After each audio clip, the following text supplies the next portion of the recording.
ସାମୂହିକ ପ୍ରାର୍ଥନା। ହେ ବିଶ୍ୱ ସମ୍ରାଟ, ଅଖିଳ ବ୍ରହ୍ମାଣ୍ଡର ଅଧିନାୟକ, ତୁମ ଦିବ୍ୟ ଜଗତର ଆମେ ଚିରନ୍ତନ ବାସିନ୍ଦା। ଆପଣଙ୍କର ଉପସ୍ଥିତି ଆମ ମନର ଶାନ୍ତି ବଗିଚାରେ ଭକ୍ତିର ପୁଷ୍ପ ଫୁଟାଇ ଦେଉଛି। ଆମ ହୃଦୟର ପଥର ଚଟାଣ ଉପରେ ପ୍ରେମର ଝରଣା ଫିଟାଇ ଦେଉଛି। ଆମେ ମର୍ମେ ମର୍ମେ ଅନୁଭବ କରୁଛୁ ଯେ ଆପଣଙ୍କର ଆକର୍ଷଣ ଯାହା ଆମ ଅନ୍ତଃକରଣରେ ଆଶା ଓ ବିଶ୍ୱାସର ତରଙ୍ଗ ଖେଳାଇ ଦେଉଛି। ଓଁ ଶାନ୍ତି ଶାନ୍ତି ଶାନ୍ତି। ରାଜା ଜନକ ଓ ଶୁକ ଉପାଖ୍ୟାନ। ବେଦବ୍ୟାସ ତାଙ୍କ ପତ୍ନୀଙ୍କ ଗର୍ଭରେ ଏକ ଦିବ୍ୟାତ୍ମାକୁ ସ୍ଥାନିତ କଲେ। ଶିଶୁଟି ଗର୍ଭ ଭିତରେ ରହି ସମସ୍ତ ଶାସ୍ତ୍ରର ଗୂଢ଼ ଜ୍ଞାତ ହେଲେ। ଜନ୍ମ ନେବା ପରେ ଶିଶୁର ନାମ ରଖିଲେ ଶୁକଦେବ। 7 ବର୍ଷ ବୟସରେ ଶୁକଦେବ ପିତାଙ୍କ ଦ୍ୱାରା ପ୍ରେରିତ ହୋଇ ଗୁରୁ କରିବା ଉଦ୍ଦେଶ୍ୟରେ ରାଜା ଜନକଙ୍କୁ ସାକ୍ଷାତ କଲେ। କିନ୍ତୁ ତାଙ୍କ ମନରେ ଗୋଟିଏ ପ୍ରଶ୍ନ ବାରମ୍ବାର ଉଠୁଥିଲା ଯେ ମୁଁ ଜଣେ ଗୃହତ୍ୟାଗୀ ସନ୍ନ୍ୟାସୀ, ଜଣେ ଭୌତିକବାଦୀ ଗୃହ ସଂସାରୀ ମୋର ଗୁରୁ କିପରି ହୋଇପାରିବେ? ଗୃହସ୍ଥାଶ୍ରମରେ ରହୁଥିଲେ ମଧ୍ୟ ରାଜା ଜନକ ପରମ ସିଦ୍ଧ ଯୋଗୀ ଥିଲେ। ଶୁକଦେବଙ୍କ ମନୋଭାବ ରାଜା ଜନକଙ୍କୁ ଅଜଣା ନଥିଲା। ସେ ନିଜ କର୍ମଚାରୀ ସେବକମାନଙ୍କୁ ବିଦାୟ କରି ଭଗବତ୍ ଆଲୋଚନାରେ ମଗ୍ନ ରହିଲେ। 4 ଘଣ୍ଟା ସମୟ ଅତିବାହିତ ହେବା ପରେ ଶୁକଦେବ ଅସ୍ଥିର ଓ କ୍ଷୁଧାତୁର ହୋଇପଡ଼ିଲେ। କିନ୍ତୁ ଭଗବତ ଆଲୋଚନାରେ ବାଧା ଦେବାର ସାହସ କରିପାରିଲେ ନାହିଁ।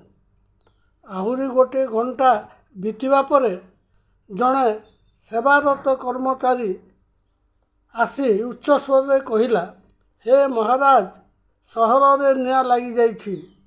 ସେହି ନିଆଁ ରାଜପ୍ରାସାଦ ଆଡ଼କୁ ଆସିବା ଆରମ୍ଭ କରିଦେଲାଣି। ଆପଣ ଯଥାଶୀଘ୍ର ନିଆଁ ଲିଭାଇବାର ବନ୍ଦୋବସ୍ତ କରନ୍ତୁ। ରାଜା ଉତ୍ତର ଦେଲେ, ମୁଁ ଶୁକଦେବଙ୍କ ସହିତ ସର୍ବସମର୍ଥ ଭଗବାନଙ୍କର ଆଲୋଚନାରେ ବ୍ୟସ୍ତ ରହିଛି।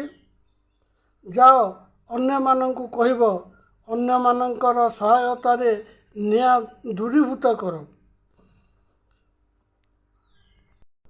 ଆଉ ଗୋଟିଏ ଘଣ୍ଟା ବିତିବା ପରେ ଆଉ ଜଣେ ସେବାକାରୀ ଆସି କହିଲା, ମହାରାଜ, ନିଆଁ ଆପଣଙ୍କ ସିଂହାସନ ପାଖକୁ ମାଡ଼ି ଆସିଲାଣି। ଦୁହେଁ ଜଳି ପୋଡ଼ି ଛାରଖାର ହୋଇଯିବେ, ପଳାନ୍ତୁ। ରାଜା ଉତ୍ତର ଦେଇ କହିଲେ, ତୁମେ ନିଜକୁ ରକ୍ଷା କର। ମୁଁ ସର୍ବ ଉଦ୍ଧାରକର୍ତ୍ତା ମହାବାହୁଙ୍କର ବାହୁ ତଳେ ରହିଛି। ସବୁ କିଛି ବିନାଶ କରୁଥିବା ଅଗ୍ନି ମୋର କିଛି କ୍ଷତି କରିପାରିବ ନାହିଁ। ଯାଅ, ନିଆଁକୁ ଆୟତ୍ତ କର। ପ୍ରବଳ ଚେଷ୍ଟା କର। ଶୁକଦେବ ରାଜାଙ୍କର ଏପରି ଆଚରଣ ଦେଖି ସ୍ତମ୍ଭିତ ହେଲେ। କିନ୍ତୁ ସେ ମଧ୍ୟ ଆବେଗରେ ପ୍ରଭାବିତ ହୋଇନଥିଲେ। ଶୁକଦେବ ଦେଖିଲେ ଯେ ତାଙ୍କ ଶାସ୍ତ୍ର ପୁସ୍ତକ ରଖିଥିବା ପାଖରେ ନିଆଁ ମାଡ଼ି ଆସୁଛି। ରାଜା ତଥାପି ସ୍ଥିର, ନିଶ୍ଚଳ ଓ ନିର୍ଭୟରେ ବସିଛନ୍ତି। ଶୁକଦେବ ତାଙ୍କର ମାନସିକ ସ୍ଥିରତା ହରାଇ ବସିଲେ। ହଠାତ୍ ଉଠିଯାଇ ଶାସ୍ତ୍ରଗୁଡ଼ିକୁ ଅଗ୍ନିରୁ ରକ୍ଷା କରିବା ପାଇଁ ନିଜ ହାତରେ ନିଆଁ ଲିଭାଇବା ପାଇଁ ଉଦ୍ୟମ କଲେ। ରାଜା ଜନକ ହସି ହସି ତାଙ୍କ ହାତ ଉପରକୁ ଟେକିଦେଲାରୁ ନିଆଁ ଆକସ୍ମିକ ଭାବରେ ଅଦୃଶ୍ୟ ହେଲା। ଶୁକଦେବ ଚକିତ ହୋଇ ଚାହିଁ ରହିଲେ। ରାଜା ଜନକ ଶାନ୍ତ ସ୍ୱରରେ କହିଲେ, ହେ ଶୁକଦେବ, ତୁମେ ମୋତେ ଜଣେ ଭୌତିକବାଦୀ ମଣିଷ ବୋଲି ବିଚାରୁଥିଲ। କିନ୍ତୁ ନିଜକୁ ଦେଖ, ତୁମେ ନିଜର ଶାସ୍ତ୍ରକୁ ସୁରକ୍ଷିତ ରଖିବା ପାଇଁ ବିବ୍ରତ ହୋଇ ପଡ଼ିଲ। ସର୍ବରକ୍ଷକ ଈଶ୍ୱରଙ୍କୁ ଉପେକ୍ଷା କଲ। ତୁମେ ଜଣେ ତ୍ୟାଗୀ ସନ୍ନ୍ୟାସୀ ହୋଇ ମଧ୍ୟ ଈଶ୍ୱରଙ୍କର ଅପେକ୍ଷା ନିଜର ବଳ ଉପରେ ବେଶୀ ଗୁରୁତ୍ୱ ଦେଲ, ଅଧିକ ଆସକ୍ତି ରଖିଛ। ଶୁକଦେବ ଲଜ୍ଜିତ ହେଲେ। ରାଜା ଜନକଙ୍କୁ ନିଜର ଗୁରୁ ରୂପେ ସ୍ୱୀକାର କଲେ।